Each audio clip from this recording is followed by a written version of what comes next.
大家好 ，Lovely Cooking 嘅朋友，今日我 Ronald 同埋 Lawrence 就同你示範下呢個食物咯喎。嗱，呢個咧好得意嘅，我覺得咧係合家歡食物啦，由大人啦、小朋友啦，連屋企嘅寵物都啱食嘅喎。嗱，裏邊有啲咩咧？有藜麥，有火雞胸，有你中意嘅蔬菜。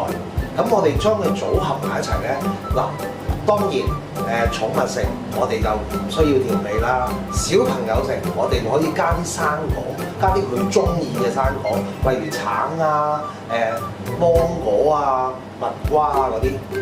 如果大人食咧，就睇下你嘅需要啦。如果你係做緊按街啊，想減肥啊，想嗰排清一清腸胃嘅，咁我哋用唔同嘅生果啦，例如西柚啦，例如火龍果啦，咁睇下你自己嘅需要去撈呢個唔同嘅配搭啦。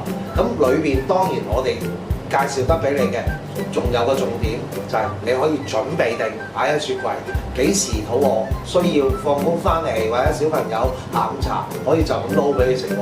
嗱，第一個火雞胸嘅營養價值非常之高啦，高蛋白質、低膽固醇。咁我哋用慢煮嘅方法，真空低溫慢煮，煮好咗攤喺度擺喺雪櫃，切咗粒佢，中意食嘅時候攞出嚟一撈就得啦。咁藜麥可以烚定咯喎，咁蔬菜粒亦都可以蒸，食嘅時候蒸或者蒸定都好快啫。咁我哋一撈就可以食得啦。咁小朋友食咧可以加啲蜜糖啦，大朋友食可以加少少辣椒醬都得嘅喎。呢個真係幾多配搭嘅一個食法。如果寵物食，我哋唔俾調味落去，咁貓同狗都會啱食嘅呢個健康嘅食法。